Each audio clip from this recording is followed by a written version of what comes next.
Blackwood की डायन, जंगल की फुसफुसाहट। ब्लैकवुड जंगल को लोग अभिशप्त मानते थे। दिन में भी वहां की मुड़ी टुड़ी पेड़ की शाखाएं अजीब लगती थीं और कोई पक्षी उस जंगल के पास भी नहीं आता था। मगर मेहुल और रिया, दो जिगरी दोस्त, ने बचपन से ये कहानियां सुनी थीं।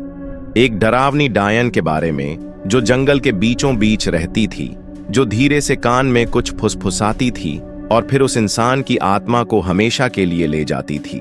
और उस रात उनकी जिज्ञासा उन पर भारी पड़ी। आधी रात का चांद आसमान पर टंगा था। दोनों अपने हाथों में टॉर्च लिए जंगल के भीतर चले गए।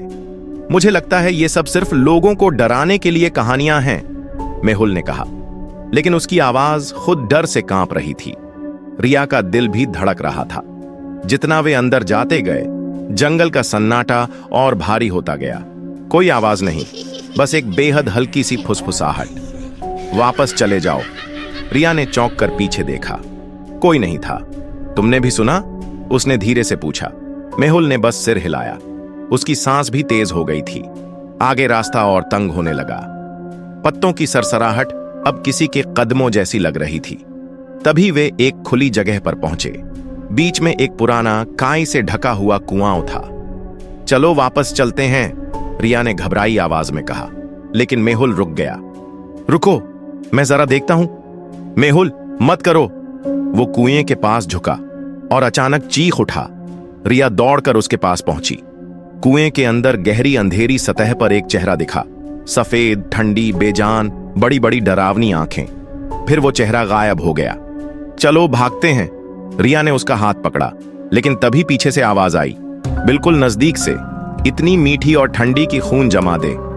क्यों आए हो जहां खोए हुए रहते हैं? जंगल के काले साए से वो निकली।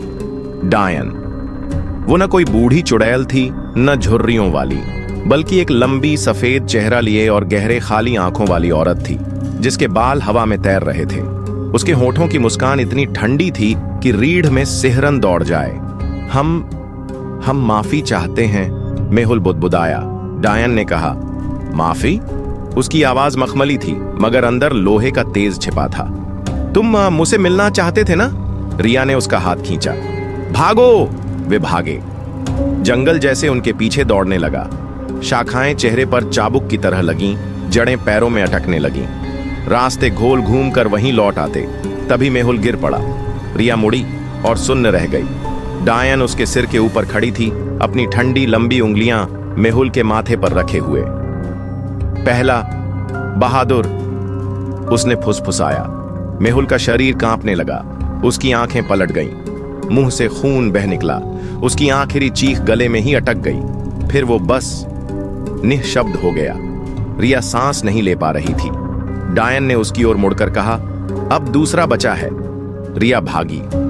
जंगल अब और ज्यादा डरावना हो चुका था। पेड़ों की छाल पर चेहरों की शक्लें उभर रही थीं। शाखाएं खुद को उसके रास्ते में डाल रही थीं।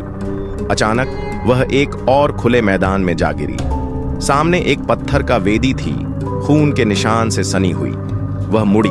वहां मेहुल खड़ा था, मगर उसका चेहरा अजीब था। जिंदा नहीं था, मगर मुस्कुरा रहा था। उसकी आवाज बर्फ जैसी ठंडी थी। रिया, रुक जाओ!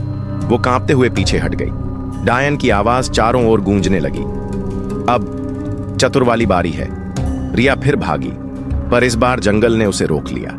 शाखाओं ने उसे जकड़ लिया। जड़ें उसकी टांगों में फंस गईं। वो गिरी, सीधे एक काले कीचड़ भरे गड्ढे में। कुछ ठंडी हथेलियां उसे नीचे खींचने लगीं। अंधेरे में उसे बहुत से चेहरे दिखे, मरे हुए, खोखले, सड़ चुके, जो अब भी खामोश चीख रहे थे। वो किसी तरह बाहर निकली, हांफते हुए। लेकिन अब वो जंगल में नहीं थी। वो एक अंधेरी झोपड़ी में थी। कमरे में हड्डियां झूल रही थीं। दीवारों पर अजीब निशान थे। सामने डायन खड़ी थी।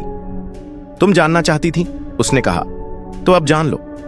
डायन ने अपना हाथ रिया के सीने में डाला, बिना खून बहाए उसकी आत्मा निकालने के लिए। रिया की चीख गूंजते गूंजते एकदम शांत हो गई। वो ढेर हो गई। अगली सुबह गांव के लोग जंगल में उन्हें ढूंढने गए। कुछ नहीं मिला, सिर्फ एक झिलमिलाती टॉर्च और जंगल में जमे हुए 2 जोड़ी पैरों के निशान, जो बीच में ही गायब हो जाते थे। उस रात से हर रात जंगल से फुसफुसाहटें आती रहीं। बचाओ, भाग जाओ। अगर कोई उनकी आवाजों के पीछे गया, वो कभी वापस नहीं आया, क्योंकि डायन अब भी इंतजार कर रही थी और उसकी आत्माओं का संग्रह कभी पूरा नहीं होता। शिक्षा। हर रहस्य को जानने की जरूरत नहीं होती। कुछ दरवाजे ऐसे होते हैं जिन्हें खोलने पर सिर्फ मौत का स्वागत मिलता है।